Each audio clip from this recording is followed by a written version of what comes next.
At the National Treasury, the new boss appointment, and that is Ukur Yatani. So with me in studio is CPA Enoch Monari. A very good evening to you. Thank you for joining us. Thank you. All right, to jump right into it, what's in tray for the incoming acting Treasury Cabinet Secretary, according to you? If you first of all, are you shocked by this appointment? Is this something that you'd anticipated? You see, immediately we saw the arraignment in court of CS Rotich. We knew, of course, the president was going to act by replacing him. But if you look at what we had online the whole of yesterday, the names that came up as possible replacements actually didn't happen today. But then you have to give it to Ukur because he has an outstanding career in public service, and he's been a CS. He's also been a governor. And of course, he's a man who can be able to handle the docket well, although in an acting capacity. But of course, he has his job well cut out, considering that we have a finance bill in Parliament that has not been passed. We also have an issue with the Division of Revenue Bill, which is also going around, and so many other issues that almost actually threw off balance the budget, the 2019-2020 budget.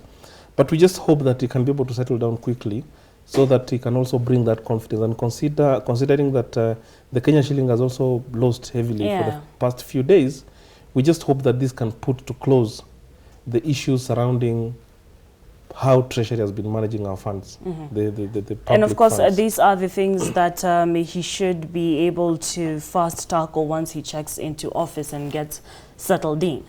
Yeah, I mean, he has a competent PS in Dr. Muya. He's an accountant like some of us, and he's very competent in terms of what he can be able to deliver. And we just hope that they can be able to move quickly and settle down and let the country realize that we have a country that we need to move forward with. And we just have to put behind what has happened with the CS Rotich and Kamau Thuge, who actually we've been making a lot of noise about their continuing in office in Treasury, because they have been there for a very long time. And according to some of us, they have not actually delivered. So what should be the first priority and why? Their first priority, of course, is to ensure that things keep moving. And the first thing is to ensure that the finance bill goes through.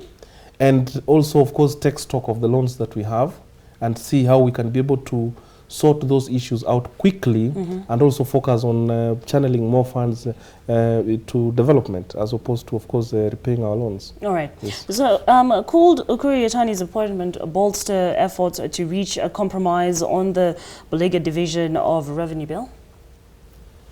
I have doubts about his performance at as a CS Labour, but again, of course, we've seen some movement from the Senate, because the Senate passed the bill, and we're waiting to see what happens at the National Assembly. So he has to come in as a new person and also show his willingness to be able to reach a common ground between the senators and the National Assembly members on how we can be able to move forward.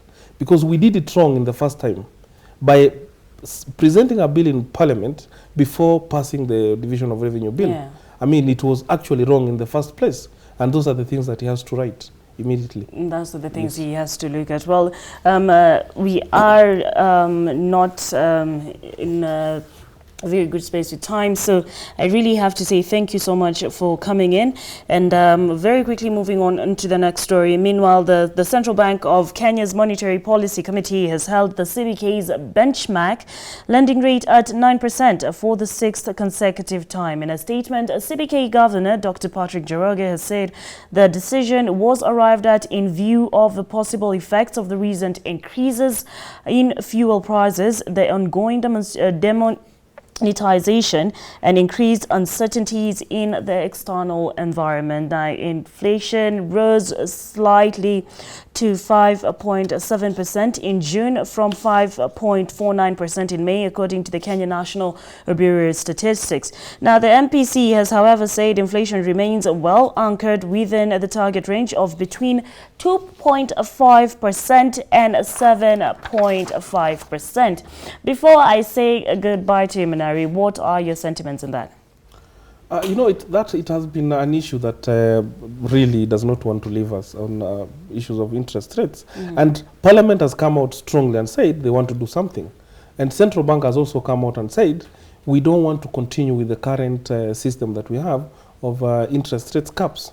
Considering all these things that are happening, we just want to have a common policy going forward on how we want to handle our interest issue.